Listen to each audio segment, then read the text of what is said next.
Bapak Ibu guru SMP dan karyawan SMP Negeri 3 Simo, selamat datang di ruangan ini dalam acara diseminasi disiplin positif Budi Mulyono, calon guru penggerak angkatan 9 Kabupaten Boyolali. Ya. Sebelum kita memulai acara pada pagi hari ini, maka saya sampaikan beberapa urutan acara yang akan kita lalui di pagi hari ini. Yang pertama pembukaan, nanti yang kedua paparan materi, ketiga refleksi dan umpan balik, dan terakhir adalah penutup. Langsung mawon ya. Acara yang pertama adalah pembukaan. Marilah kita buka acara diseminasi disiplin positif pada pagi hari ini dengan bacaan basmalah bersama-sama.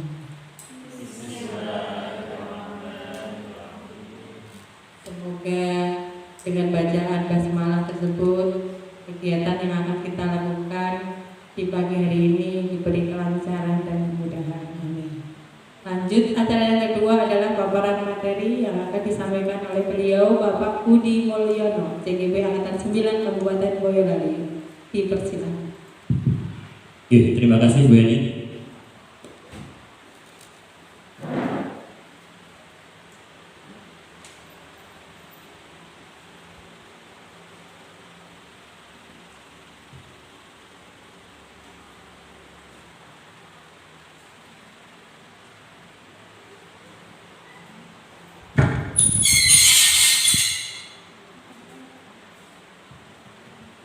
Bapak dan Ibu, sebelumnya Assalamualaikum warahmatullahi wabarakatuh.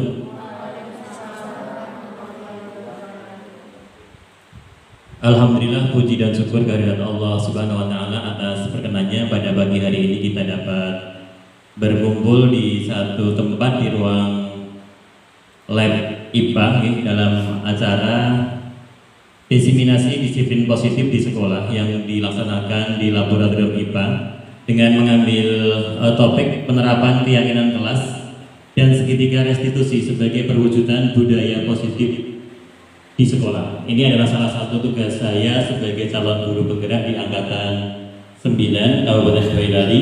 Di samping itu nanti juga diseminasi nanti diharapkan disiplin positif ini nanti bisa diterapkan di sekolah kita untuk mewujudkan belajar di sekolah dengan nyaman dengan menggunakan kurikulum Merdeka. Perkenalkan dulu Bapak Ibu, untuk nama dan jelas ya, ini saya perkenalkan di dalam pendidikan guru penggerak saya difasilitatori oleh Bapak Kris Hadi Wiono yang di samping kiri ini.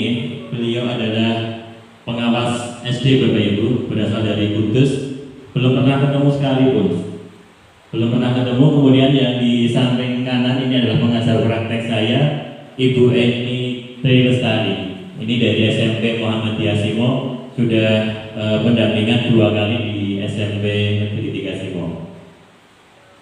Selanjutnya saya juga mengucapkan terima kasih atas kerawan Bapak dan Ibu di lab IPA ini. Nanti kita akan berdiskusi bersama Bapak Ibu. Tidak usah tegang, ini kayak Jawa sepaneng gitu ya. Sepaneng ya. Nanti kita diskusi bersama-sama mengenai disiplin positif di sekolah. Kelihatannya ini perlu ice breaking dulu ini. Perlu ice breaking dulu. Bu ini bisa minta tolong ice breaking, punya ice breaking Bu ini. Belum punya ya. Bapak Ibu, kalau semua berdiri dulu biar tidak terlalu sepanjang ya. Biar tidak terlalu sepanjang. Karena nanti selama 1 jam ke depan nanti kita akan bersama-sama di ruang lab IPA ini. Baik Bapak Ibu, kita ice breaking sebentar biar konsentrasi kita terjaga ya. Ini nanti saya berikan aba-aba tepuk ini ya. Tepuk tangan ya, tepuk tangan. Nanti ada instruksi tepuk tangan dan tepuk saja. Nanti silakan diikuti instruksi saya. Tepuk 1. Saya ulangi lagi, kalau ada istilah tepuk tangan nanti tepuk, kalau tepuk berarti tidak tepuk. Tahu ya? Tepuk tangan beri tepuk, kalau tidak ada kata-kata tangan tidak tepuk. 2 kali tepuk. Ada yang salah, tidak konsentrasi. 2 kali tepuk tangan. 1 kali tepuk tangan. Ada yang telat? Dua kali tepuk tangan. Satu kali tepuk. Nah, alhamdulillah konsentrasi semua ini. Tiga kali tepuk. Nah, buang ini ya, ini konsentrasinya, konsentrasi. Kalau ada kata-kata tangan baru tepuk. Tiga kali tepuk. Tiga kali tepuk tangan. Dua kali tepuk tangan. Satu kali tepuk. Ya, cukup. Bapak Ibu, terima kasih. Silakan duduk kembali. Ya, baik Bapak Ibu, pagi hari ini kita akan melakukan diskusi bersama terkait dengan diseminasi positif di sekolah. Ya, untuk alur kegiatannya Bapak Ibu, ini saya paparkan di sini. Yang pertama nanti saya memaparkan materi, kemudian nanti yang kedua diskusi dan praktek terkait dengan restitusi dan juga keyakinan kelas. Kalau keyakinan kelas sudah familiar ya Bapak Ibu ya. Untuk restitusi sudah ya. Bu Nisa dan Putri saya yakin sudah familiar dengan restitusi ya. Kemudian nanti kita ada refleksi kegiatan hari ini, nanti kita refleksikan ada manfaatnya tidak, seperti itu Bapak Ibu. Jadi ini tidak semata-mata hanya memenuhi tugas kewajiban saya di CGP, tidak, tetapi nanti benar-benar kita implementasikan dalam sekolahan kita. Jadi nanti bagaimana kita menciptakan suasana yang nyaman dan bahagia. Pengen bahagia atau enggak Nur? Selalu bahagia. Yang penting kan bahagia. Jadi ketika sekolah itu caranya bahagia, gurunya bahagia, muridnya juga bahagia. Begitu Bapak Ibu. Saya awali dari paradigma belajar Bapak Ibu. Jadi di dalam pendidikan guru penggerak ini ada Bapak pendidikan kita, Ki Hajar Dewantara, ini menyampaikan bahwasanya tujuan pendidikan menurut Ki Hajar Dewantara adalah menuntun kodrat murid agar mencapai keselamatan dan kebahagiaan sebagai pribadi maupun anggota masyarakat. Jadi ini keselamatan dan kebahagiaan ini yang diutamakan. Piye carane bocah-bocah iki sinau dengan selamat dan bahagia. Neng kelas bahagia, neng luar kelas bahagia, neng lingkungan sekolah juga bahagia. Jadi bahagianya rampung pas istirahat toh, pas pembelajaran juga bahagia. Ini harapannya seperti itu. Kodrat murid ada dua, ada kodrat alam dan kodrat zaman. Nanti kita kupas kodrat alam itu apa, kodrat zaman apa. Kemudian harapannya pendidikan ini diselenggarakan harus sesuai dengan kondisi atau latar belakang murid dan kebutuhan atau tuntutan zaman saat ini. Ojo dipadake kalau zamannya awake dhewe. Awake dhewe mesti saya dan Mbak Nur mungkin ya. Kalau yang muda-muda ini udah zamannya udah zaman milenial kan ya, udah generasi yang baru ya. Tidak bisa kita samakan. Dulu kalau saya berangkat sekolah dari rumah sampai jalan raya 1,5 kilo itu biasa jalan kaki, nyangking sepatu itu biasa ya. Tetapi jangan samakan dengan sekarang. Anak-anak sekarang naik dindi numpak motor gitu ya. Ini adalah kodratnya sudah berbeda Bapak Ibu. Nah, dua kodrat murid, yang pertama kodrat alam. Jadi bahwasanya kodrat alam ini adalah sesuai dengan kekuatan, kemudian potensi atau keadaan diri yang secara alamiah melekat pada diri masing-masing individu. Jadi masing-masing anak ini di kodrat alamnya hampir sama anak-anaknya.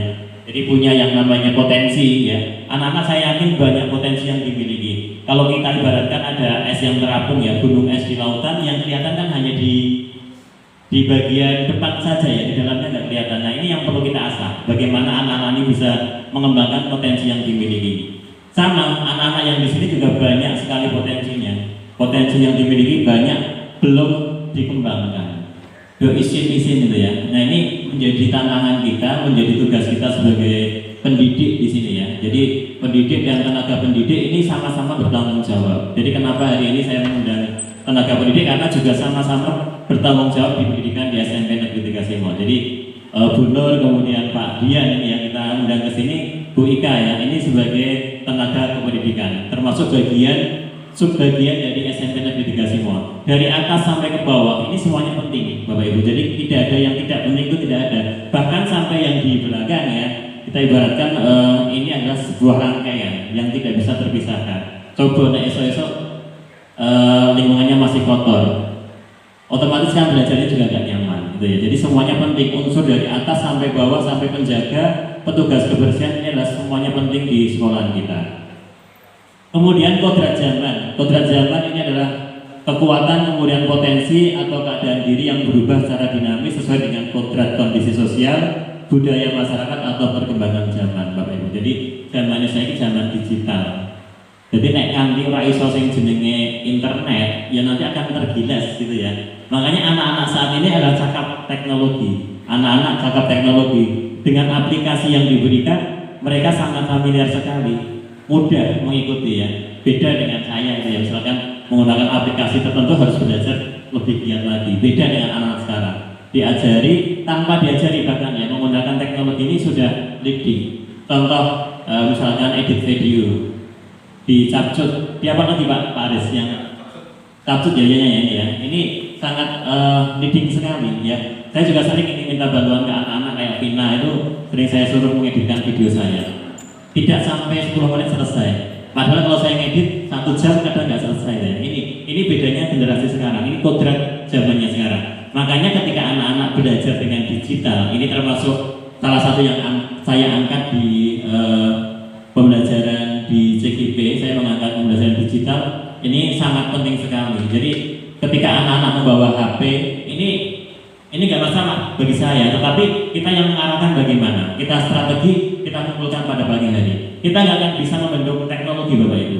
Anak-anak kita pantau jam 7 sampai jam 2. Setelah itu kita nggak bisa apa-apa gitu ya. Ini yang bisa kita arahkan adalah mengembalikan motivasi intrinsik anak-anak, motivasi dari dalam. Jadi kalau anak-anak ada motivasi yang baik dari dalam, otomatis kemauan untuk belajarnya juga bagus. Tetapi kalau nggak ada motivasi, percuma. Kita bengok, kita galak, ini percuma. Padahal di kurikulum Merdeka, piye caranya menciptakan pembelajaran yang bahagia dan nyaman, aman, nyaman dan bahagia. Bahagia untuk murid, bahagia untuk guru. Jadi podo-podo. Muridnya bahagia, gurunya ya bahagia. Mulang itu nggak ada tekanan ya. Ketika ada murid yang bolos, murid yang nakal, ini kita juga harus mampu introspeksi, ya, introspeksi diri. Bagaimana atau pembelajaran yang saya terapkan sudah sesuai dengan zamannya atau belum? Ini harus dipahami. Ketika dulu saya di awal-awal juga banyak guru di sini, ketika mengajar bahwa itu namanya penggaris, sabut ke meja plok, hancur. Itu banyak ini ya. Beliau sekarang udah purna ya. Itu zamannya dulu. Ketika diterapkan sekarang udah nggak bisa Bapak Ibu, karena sekarang zamannya zaman digital. Kita harus mengikuti perkembangan anak. Nah, anak-anak saat ini digalak istilahnya, nanti akan berontak Bapak Ibu ya. Tetapi menggunakan pendekatan hati. Tetapi ketika menggunakan pendekatan hati nggak bisa, ya kita terapkan ke atasnya. Ini adalah sesuai dengan kodrat alam dan kodrat zaman Bapak Ibu. Kita lanjutkan bahwasanya pendidikan ini diibaratkan bahwasanya pendidikan ini adalah sebagai taman tempat persemaian benih-benih kebudayaan dalam masyarakat. Kemudian kita juga diibaratkan Bapak Ibu, anak-anak ini diibaratkan sebagai biji tumbuhan yang disemai dan ditanam oleh petani. Kita ini sebagai petaninya Bapak Ibu ya. Bagaimana caranya kita menuntun atau merawat tanaman tadi supaya baik, ya kita pupuk, kita siram, serta membasmi hama yang mengganggu tanaman. Nah, tentu saja dalam merawatnya, ini beda jenis tanaman, beda pula perlakuannya. Makanya dari sekian banyak anak, dari 300 anak yang ada di SMP, otomatis karakternya juga 300 siswa. Kita memperlakukannya beda. Ada anak-anak yang sensitif Bapak Ibu, ada anak yang tidak sensitif. Contoh ketika ada dibully temannya, ada yang dibully temannya dengan memanggil nama bapaknya kan saat ini kan ya. Contoh saya juga pernah tanya ke anak saya, Farah itu ya, Dok, pernah dibully kancamu manggil nama bapak? Sering loh ya kayak gitu sampai ya. Budi itu ya. Terus perasaanmu gimana? Nah, saya biasa saja ya kayak gitu ya. Manggil saya kan ayah ya. Biasa saja, jenenge bapak juga ayah gitu ya.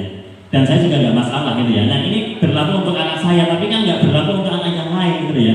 Ketika anak sini, contoh Noryanto, bapaknya kan panut, ya itu ya. Sering dipanggil panut, marah dia itu ya, sensitif sekali. Keko juga sering dipanggil supir gitu ya. Ini juga sering marahnya tapi tidak nampak diungkapkan tidak. Kayak kecewa gitu ya. Ini harus kita pahami Bapak Ibu. Jadi ada 300 anak ya, ada 300 karakter. Beda-beda kita menanganinya. Anak ini sensitif, anak ini tidak sensitif. Ini harus perlu kita ketahui Bapak Ibu. Ini terkait dengan pendidikan kita. Sepani Bapak Ibu. Baik Bapak Ibu, semboyan pendidikan Ki Hajar Dewantara dikenal ada trikon itu Bapak Ibu. Jadi ada ing ngarsa sung tulodo, ing madya mangun karsa tutwuri handayani. Ini perlu kita terapkan Bapak Ibu. Jadi ing ngarsa sung tulodo, seorang guru ini harus mampu memberikan pemimpin yang memberikan contoh atau teladan yang baik bagi muridnya. Ojo nganti ngai contoh yang elek ya. Ketika kita bisa menjadi teladan, nanti anak-anak akan mengikuti. Bapak Ibu misalkan tindaknya awal gitu ya, nanti anak-anak juga akan mengikuti. Tindak ke kelas awal tepat waktu, nanti akan mengikuti. Anak-anak ini tergantung dari gurunya Bapak Ibu. Ketika gurunya belum masuk kelas ya pasti anak-anak akan keliaran. Ini hal yang wajar Bapak Ibu, karena memang tahap anak-anak remaja itu seperti itu ya. Tidak bisa mungkin anak dikendalikan, dikekang di kelas itu sulit gitu ya. Tetapi ketika kita memberikan teladan yang bagus, ini nanti anak-anak akan mengikuti dengan baik juga. Kemudian ing madya mangun karsa, seorang guru harus bisa membangkitkan semangat atau kemauan dalam diri murid untuk terus belajar dan melakukan inovasi. Jadi di tengah-tengah bersama-sama dengan anak-anak. Kemudian tutwuri handayani, seorang guru harus selalu memberikan motivasi atau dukungan kepada murid dengan penuh perhatian, kasih sayang dan tanggung jawab kepada muridnya. 3 hal ini harus kita terapkan, berusaha semaksimal mungkin bahwasanya kita bisa menerapkan ing ngarsa sung tulodo, ing madya mangun karsa tutwuri handayani. Ini Bapak Ibu sebagai semboyan pendidikan Ki Hajar Dewantara yang dikenal dengan asas trikon. Ini adalah perlu kita terapkan. Kemudian di samping itu budi pekerti ini sangat penting sekali Bapak Ibu. Kalau kita lihat anak-anak kita ya di SMP yang lain hampir rata ini Bapak Ibu. Budi pekertinya merosot. Jadi terjadi yang namanya degradasi moral. Anak-anak sudah sopan santunnya kurang sekali gitu ya.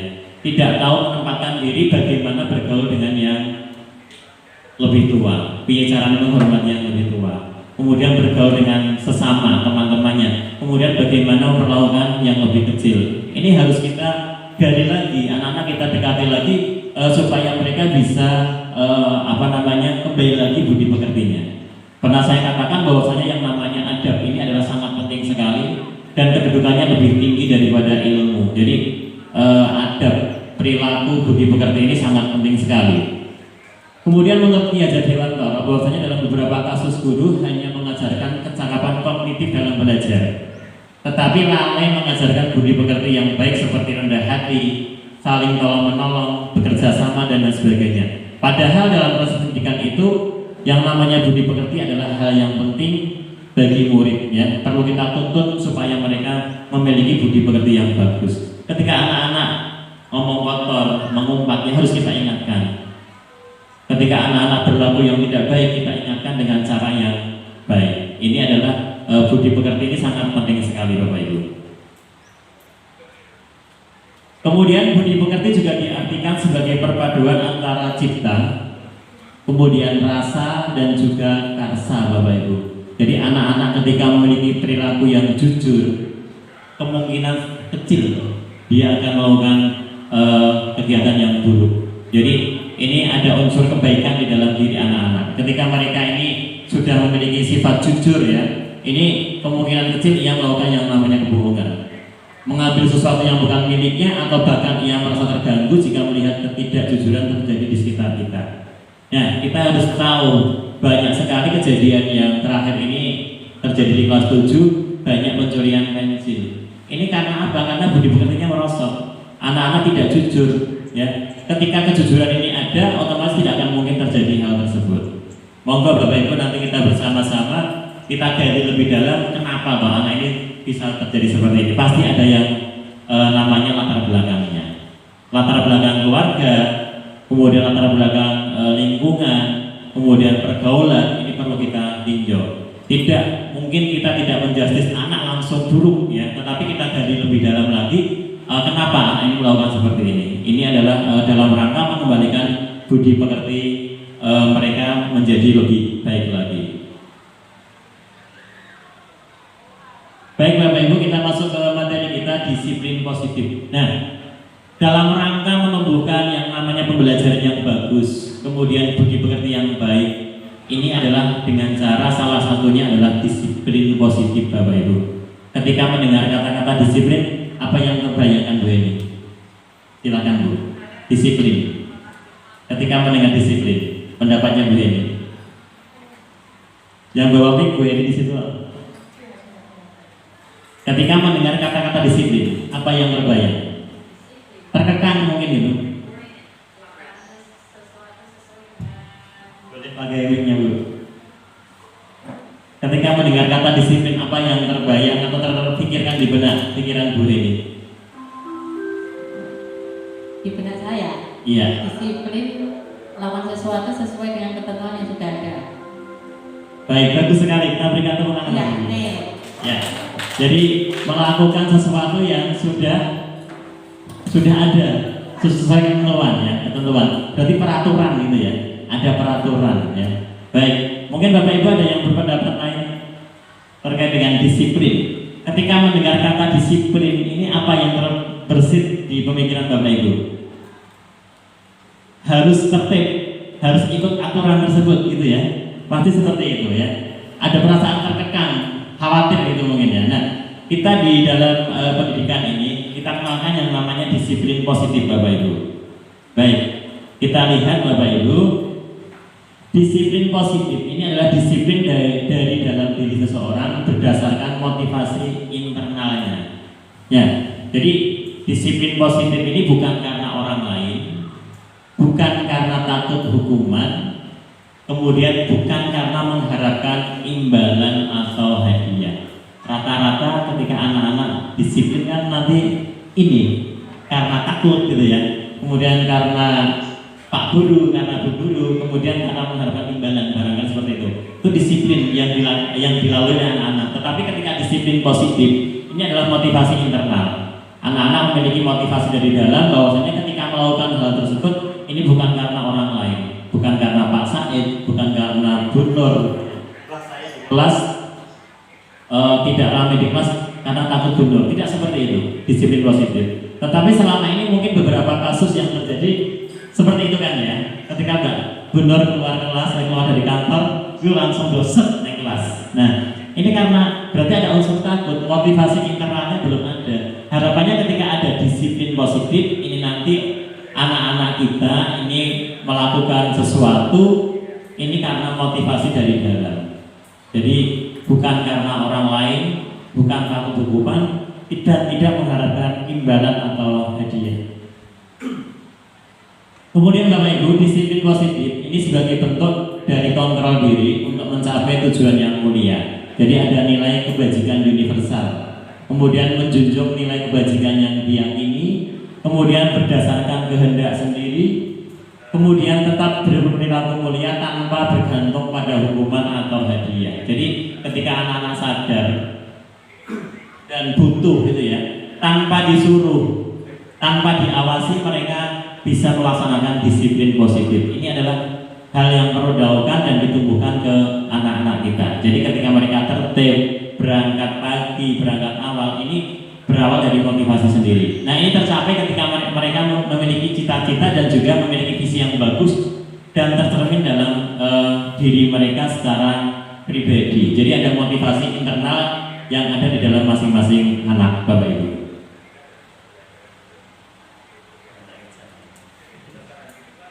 Kemudian disiplin positif. Apa itu nilai kebajikan universal? Jadi banyak sekali nilai-nilai yang diterapkan dalam disiplin positif di sini. Ini adalah nilai-nilai kebajikan yang disepakati bersama, kemudian lepas dari suku bangsa ya, agama, bahasa maupun latar belakangnya. Kemudian profil pelajar Pancasila termasuk dalam nilai kebajikan tersebut, Bapak Ibu. Jadi ketika anak-anak memiliki nilai kebajikan yang ada di dalam dirinya, dia termotivasi dengan baik, maka dia akan melakukan yang namanya disiplin positif.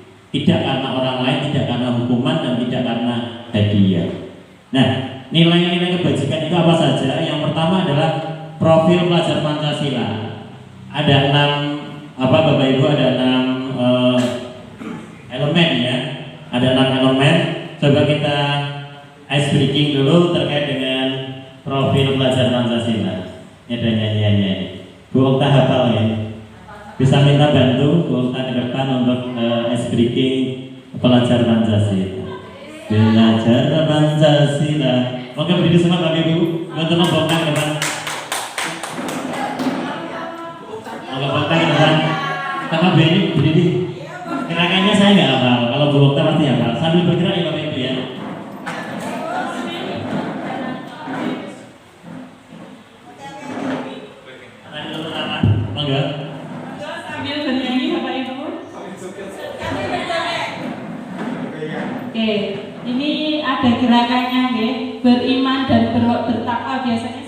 beriman dan bertakwa pada Tuhan yang Esa, global, gotong royong, mandiri, kreatif dan bernalar kritis. Bapak Ibu ya. Enggak sama. Oke, kita ulangi guys sambil bernyanyi 1, 2, 3. Belajar Pancasila, beriman dan bertakwa pada Tuhan yang Esa, dan berakhlak mulia, berkebinekaan global, gotong royong, mandiri, kreatif dan bernalar kritis. Sekali lagi ya, 1, 2, 3. Belajar Pancasila, beriman dan bertakwa pada Tuhan yang Esa, dan berakhlak mulia, berkebinekaan global, gotong royong, mandiri, kreatif dan bernalar kritis. Terima kasih tepuk tangan kita semua.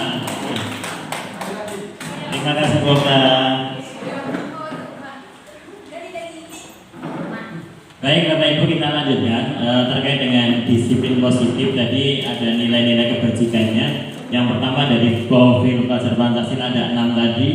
Kemudian ada 9 pilar karakter. Jadi dari IHF ini Bapak Ibu ada cinta Tuhan dan segenap ciptaannya. Kemudian kemandirian dan tanggung jawab, ada kejujuran, ada hormat dan santun, kemudian dermawan, percaya diri, kepemimpinan, kemudian baik dan rendah hati, kemudian toleransi. Kemudian dari IBO primer ini Bapak Ibu, ini juga ada nilai kebajikan banyak sekali nih Bapak Ibu, ada toleransi, rasa hormat, integritas, mandiri, menghargai, antusias, empati, keingintahuan, kreativitas, kerjasama, percaya diri dan komitmen. Jadi nilai-nilai kebajikan ini adalah nilai-nilai yang positif Bapak Ibu.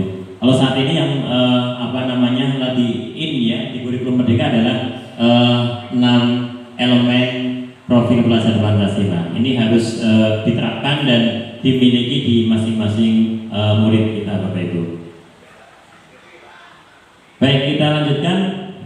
Kira-kira kalau kita lihat suasana gitu Bapak Ibu, murid-murid kita seperti di sini, murid-muridnya yang soleh kalau saya bilang ya, murid-murid yang soleh, baik hati kalau anak-anak saya ini ya.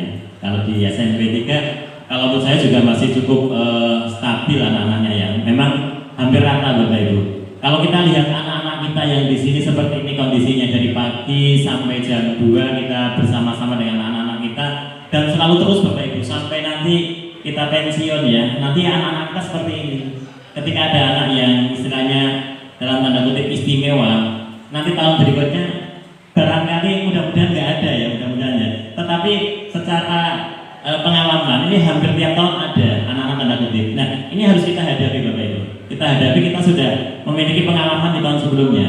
Nah dari anak-anak yang seperti ini, nilai-nilai kebajikan apa yang dirasakan penting saat ini untuk ditanamkan pada murid kita Bapak Ibu? Coba silakan berpendapat. Disiplin ya, bagus sekali disiplin, harus ini ya. Anak-anak banyak yang nggak disiplin mungkin ya Bu ya. Ya lumayan ya. Terus apalagi? Sopan santun, betul sekali. Karena tadi kita lihat sopan santun anak memang kadang-kadang saya juga ya Allah gitu ya. Anakku tidak kebayangin ya, gitu ya. Nah pas ketemu langsung ini tak los-los, olah tadi tidak kebayangin ya.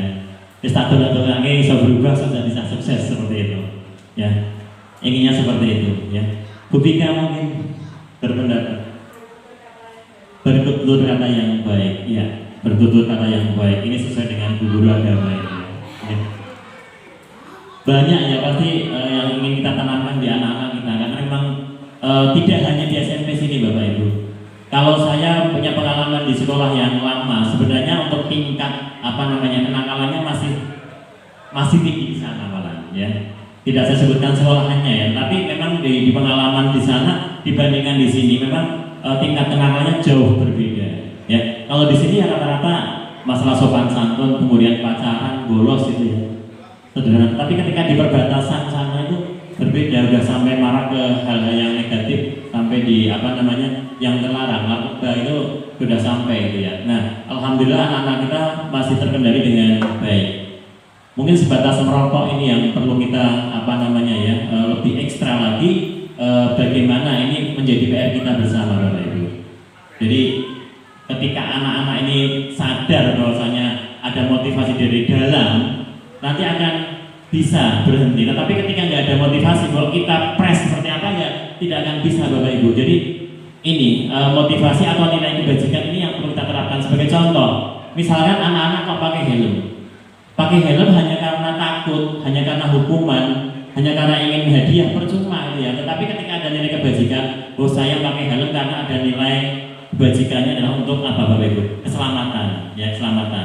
Nah ini nanti akan timbul motivasi sendiri, ya. Tetapi ketika tidak ada hal tersebut ya percuma gitu ya. Kita hanya apa namanya ya hanya sebatas sementara saja. Tetapi kalau nilai kebajikannya muncul dalam individu, anak-anak tersebut akan melaksanakan dengan baik. Baik Bapak Ibu. Kemudian motivasi atau perilaku manusia ini dalam hal ini adalah murid ya. Jadi ketika anak-anak ini melakukan perilaku, ada 3 motivasi Bapak Ibu. Yang pertama adalah untuk menghindari ketidaknyamanan atau hukuman. Yang kedua adalah untuk mendapatkan imbalan atau penghargaan dari orang lain. Kemudian yang ketiga adalah untuk menjadi orang yang mereka inginkan dan menghargai diri sendiri dengan nilai-nilai yang kita percayai. Nah, harapannya adalah di poin yang ketiga Bapak Ibu, bukan karena hukuman, bukan karena imbalan, tetapi yang ketiga ini adalah untuk menghargai diri sendiri. Harapannya seperti ini motivasinya. Nah, kalau kita lihat untuk anak-anak kita Bapak Ibu, ketika melakukan sesuatu, motivasinya yang mana Bapak Ibu? Nomor 1 mungkin ya. Nah, menghindari ketidaknyamanan atau hukuman. Jadi mereka belum sampai ke tingkat yang ketiga. Ini perlu kita gali lagi Bapak Ibu. Bagaimana cara membangkitkan motivasi anak-anak supaya mereka ini memiliki yang namanya motivasi dari dalam. Jadi ada keinginan sendiri. Nah, kemudian kalau kita kaitkan dengan kebutuhan dasar manusia, bahwasanya kebutuhan dasar manusia untuk hidup ini ada 5 Bapak Ibu. Yang pertama adalah kebutuhan untuk bertahan hidup, namanya survival. Kemudian kasih sayang dan rasa diterima. Jadi murid-murid ini ada 5 kebutuhan ini Bapak Ibu. Kebutuhan untuk bertahan hidup, kemudian kasih sayang dan rasa diterima, kemudian kebebasan, kemudian kesenangan, dan juga yang kelima adalah penguasaan Bapak Ibu. Ini adalah 5 kebutuhan dasar manusia. Baik, kita lihat Bapak Ibu, ada beberapa kuis ini. Ini ada kasus Bapak Ibu. Ada Bimo, seorang anak TKB. Ia selalu berlari keluar kelas menuju jalan raya di depan sekolahnya yang ramai dengan kendaraan. Tingkahnya membuat guru Bu Ani bingung dan seringkali lari mengejarnya. Ada beberapa kemungkinan jawaban yang diberikan Bimo. Identifikasi kebutuhan yang ingin dipenuhi oleh Bimo. Jika respon Bimo seperti di bawah ini, jadi Bimo ingin, aku senang main kejar-kejaran dengan ibu guru, seru. Nah, kira-kira kebutuhan apa Bapak Ibu yang ingin dipenuhi? Cinta dan kasih sayang. Ya, cinta dan kasih sayang. Oke Bapak Ibu ya. Kita lanjutkan, ada beberapa poin ini Bapak Ibu. Kemudian Dinda, seorang anak kelas 3 SD, begitu tiba di rumah sepulang dari sekolah, menangis dan mengadu pada ibunya bahwa dia benci pada Ibu Rani gurunya. Menurut Anda, kebutuhan apa yang berusaha dipenuhi oleh Dinda jika jawabannya seperti ini? Ibu guru bilang, aku tidak boleh bersenandung sewaktu mengerjakan tugas. Katanya harus tenang kelasnya, tidak ada suara. Kan nggak seru jadinya. Kira-kira kebutuhan apa Bapak Ibu? Kebebasan, dia ingin bebas. Jadi dia memiliki gaya belajar yang berbeda dengan temannya. Ini termasuk salah satu yang harus kita penuhi Bapak Ibu. Ada yang namanya diferensiasi. Jadi anak-anak kita layani sesuai dengan kebutuhannya masing-masing. Gaya belajar anak-anak berbeda-beda. Ketika ada 32 siswa di kelas, tidak harus gaya belajarnya dimiliki semua, tetapi kita bisa merangkum semua dengan gayanya masing-masing. Ya, kita fasilitasi. Ya, ini. Kasus yang ketiga, Bapak Ibu. Ibu guru tidak menyapaku hari ini, padahal aku pakai jepit rambut baru. Apa ini Bapak Ibu? Kesenangan atau kasih sayang? Kasih sayang ya Bapak Ibu. Jadi dia mau menampilkan kok nggak disapa gitu ya. Padahal punya yang namanya jepit baru, pengen di apa istilahnya dilem gitu ya, dilem. Nah, anak-anak ini ya. Satu lagi Bapak Ibu, aku bosan nih. Masa belajarnya cuma gitu-gitu aja, dengerin ibu guru saja. Apa ini Bapak Ibu? Kesenangan ya, kesenangan. Jadi mau nggak Bapak Ibu, anak-anak pinginnya bagaimana? Kadang-kadang memang perlu kita tanya. Jadi ada yang namanya umpan balik. Kita sebagai guru ini tidak harus berhenti belajar Bapak Ibu. Kita juga sebagai pembelajar ya. Ketika ada anak-anak koreksi ke kita terima dengan baik. Jadi lazimnya itu setelah pembelajaran selesai kita diberikan umpan balik oleh siswa.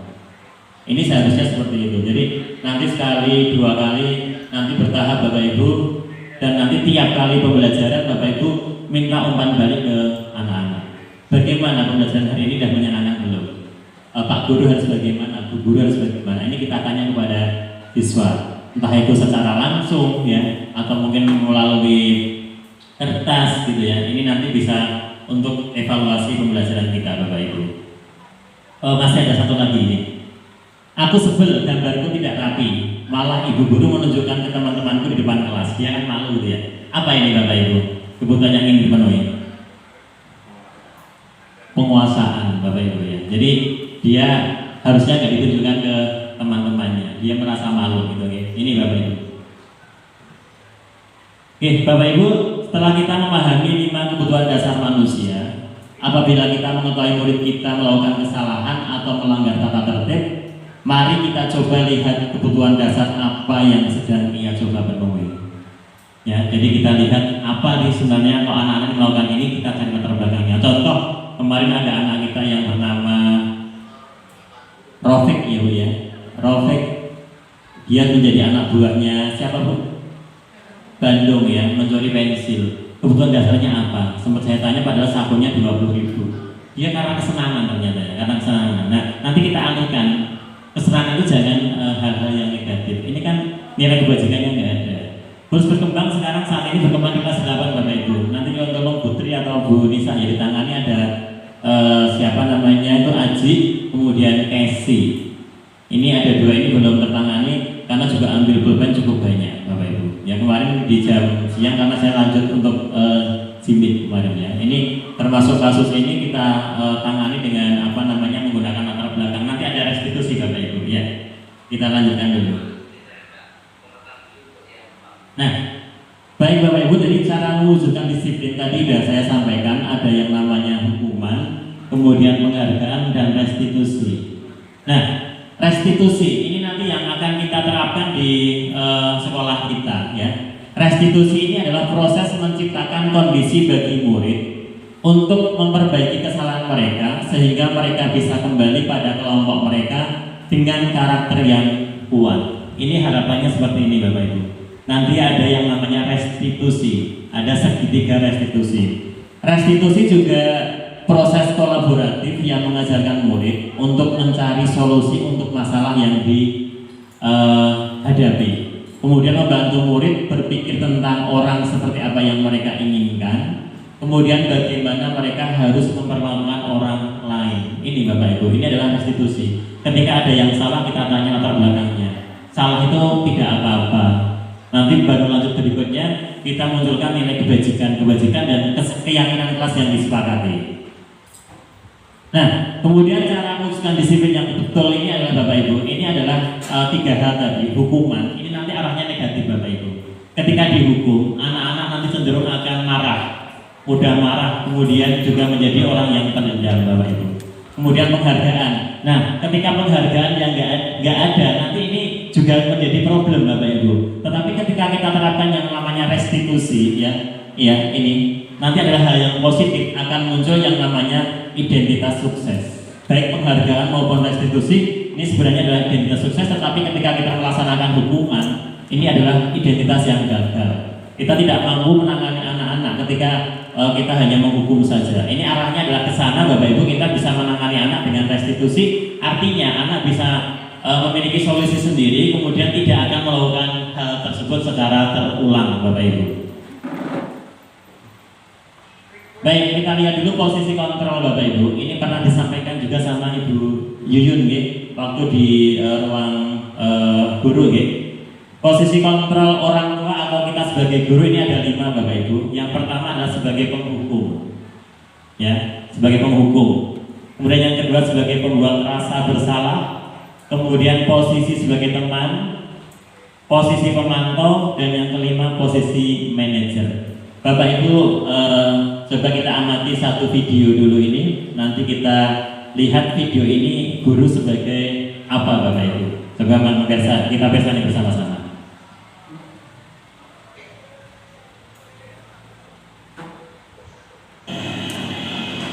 Bapak Ibu dibersani.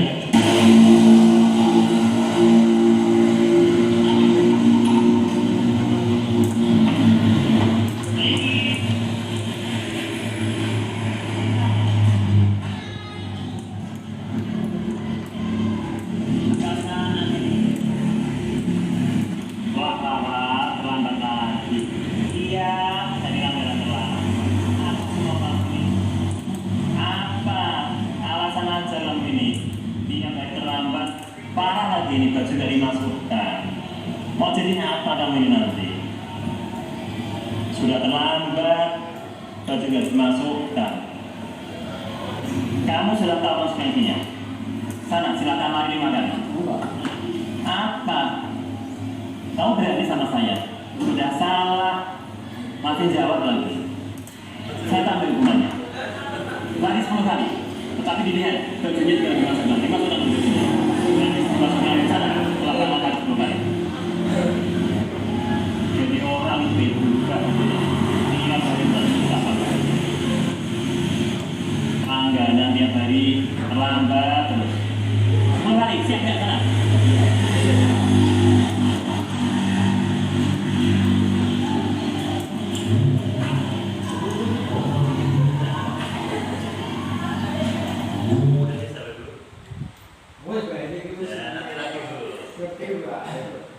Ketika Bapak Ibu meresani video tadi, patut orang jadi nikmat. Posisi apa yang saya lakukan tadi, Bapak Ibu? Penghukum.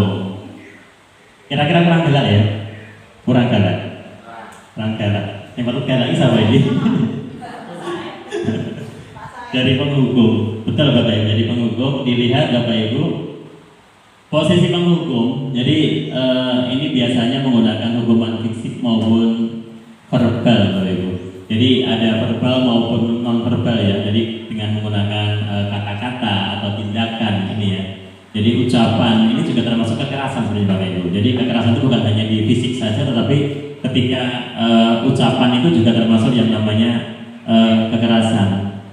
Ini, kemudian orang-orang yang menjalankan posisi penghukum ini senantiasa mengatakan bahwa sekolah memerlukan sistem atau alat yang dapat lebih menekan murid lebih dalam lagi.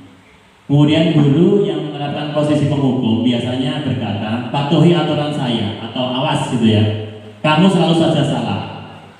Selalu, pasti selalu yang terakhir selesai gitu ya. Kemudian guru seperti ini senantiasa percaya hanya ada satu cara agar pembelajaran bisa berhasil, yaitu dengan caranya dia. Ini penghukum, Bapak Ibu. Jadi posisi penghukum. Kemudian yang kedua adalah posisi pembuat rasa bersalah.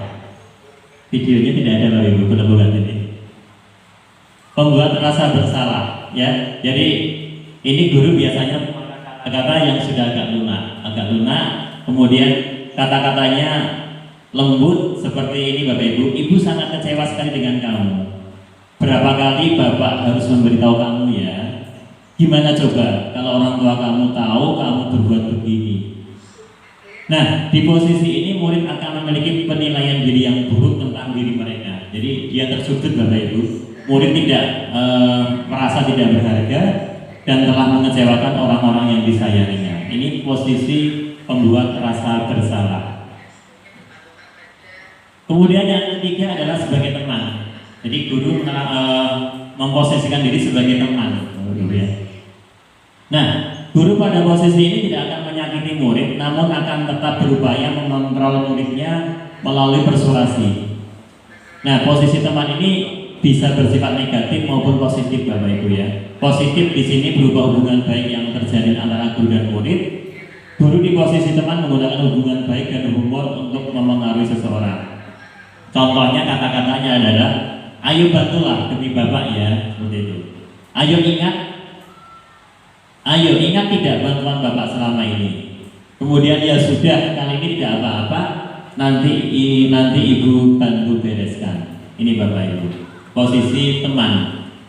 Kemudian hal negatif dari posisi teman adalah bila suatu saat guru tersebut tidak membantu, maka muridnya akan merasa kecewa dan berkata, saya pikir Bapak atau Ibu adalah teman saya. Murid merasa dikecewakan dan tidak mau lagi berusaha.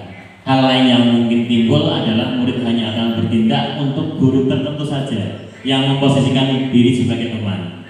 Nah, sementara untuk guru yang lainnya, mereka tidak akan mengikutinya. Mereka bergantung pada guru tersebut. Ini posisi teman, Bapak Ibu. Kemudian yang keempat adalah posisi pemantau, Bapak Ibu. Posisi pemantau. Pemantau artinya adalah mengawasi, Bapak Ibu ya. Jadi posisi yang keempat adalah mengawasi. Pada saat mengawasi, kita bertanggung jawab atas perilaku orang-orang yang kita awasi. Nah, contoh percakapannya adalah seperti ini, Bapak Ibu. Peraturannya apa? Apa yang telah kamu lakukan? Kemudian sanksi atau konsekuensinya apa? Ini Bapak Ibu. Jadi seorang pemantau, posisi pemantau ini sangat mengandalkan perhitungan, kemudian catatan, data yang dapat digunakan sebagai bukti atas perilaku seseorang. Posisi ini akan menggunakan stiker, kemudian slip catatan, kemudian daftar cek, ya. Kemudian posisi pemantau sendiri berawal dari teori stimulus respon yang menunjukkan tanggung jawab guru dalam mengontrol murid. Ini Bapak Ibu. Dan yang terakhir adalah posisi manajer, Bapak Ibu. Ya, ini posisi manajer. Ini adalah posisi yang berada di atas, Bapak Ibu, di mana posisi ini adalah guru berbuat sesuatu bersama dengan murid. Kemudian mempersilahkan murid mempertanggungjawabkan perilakunya, mendukung murid agar dapat menemukan solusi atas permasalahannya sendiri. Ya, ini dilakukan oleh posisi manajer. Seorang manajer telah memiliki keterampilan di posisi teman maupun pemantau. Dengan demikian, bisa jadi di waktu-waktu tertentu kembali kepada posisi tersebut bila diperlukan. Ini Bapak Ibu. Kemudian kata-kata seorang manajer ini Bapak Ibu, apa yang kita yakini. Jadi nanti kita akan arahkan anak-anak ke keyakinan kelas. Di setiap kelas kita sudah memiliki keyakinan kelas di Bapak Ibu ya. Nah, nanti nyontoh bagi Bapak Ibu wali kelas yang di kelasnya belum ada keyakinan kelas, monggo untuk disusun bersama-sama dengan siswa. Kita kembali ke keyakinan kelas. Apakah kamu meyakininya? Kemudian apakah kamu bersedia untuk memperbaikinya? Jika kamu memperbaiki ini, hal ini menunjukkan apa tentang dirimu? Kemudian apa rencana kamu untuk memperbaiki hal ini? Jadi tugas seorang manajer bukan untuk mengatur perilaku seseorang, Bapak Ibu, tetapi membimbing murid untuk dapat mengatur dirinya sendiri. Seorang manajer bukannya memisahkan murid dari kelompoknya, tetapi mengembalikan murid tersebut ke kelompoknya dengan lebih baik dan lebih kuat. Ini adalah posisi manajer. Nanti monggo kita bersama-sama untuk berupaya menjadi seorang manajer ketika ada permasalahan di sekolahan ini. Ya. Baik Bapak Ibu, kita masuk ke keyakinan kelas. Ini materi kita yang berikutnya, keyakinan kelas. Mengapa keyakinan kelas Bapak Ibu? Kenapa tidak peraturan kelas saja? Ada yang berpendapat Bapak Ibu? Kenapa keyakinan kelas tidak peraturan kelas? Monggo Prokan. Karena dibuat berdasarkan opini semua warga kelas. Baik, bagus sekali. Jadi keyakinan kelas dibuat bersama-sama, bersama-sama seluruh warga kelas. Baik itu siswa maupun juga guru ya. Ini keyakinan kelas. Kalau peraturan kelas, ya ini hanya aturan gitu ya. Nih kita lihat Bapak Ibu, peraturan ini Bapak Ibu. Ada peraturan dilarang merokok. Ini kan aturan gitu ya. Dilarang masuk bagi yang tidak memakai masker. Batas kecepatan 60 km/jam, ini peraturan. Keyakinan ini Bapak Ibu tadi sempat saya sampaikan. Saya tidak akan merokok karena saya yakin bahwa merokok mendatangkan berbagai penyakit. Ada nilai kebajikan di dalamnya. Nilai kebajikannya apa Bapak Ibu ini? Saya tidak merokok. Nilai kebajikannya apa? kesehatan ya, sehat. Jadi saya tidak akan merokok karena saya yakin bahwa merokok mendatangkan berbagai penyakit. Ketika anak-anak punya keyakinan tersebut, maka dia tidak akan merokok. Tapi karena misalkan saya tidak merokok hanya karena Bu Anissa, karena doya Bu Anissa, ya nanti merokok lagi gitu ya. Bagaimana cara kita menimbulkan motivasi anak-anak? Ini yang kita harapkan seperti itu. Orang merokok ya bernegak itu, kok gak kokek dari mana gitu ya. Kayak dulu kasus misalkan anak banyak yang dulu nonton video negatif ya bersama-sama di sini dulu ya. Bisanya di stop ya hanya di sini saja gitu ya. Tetapi ketika sudah keluar dari sekolah kembali lagi, dia punya kelompok lagi di sana. Dia punya circle anak-anak, punya bestie itu ya.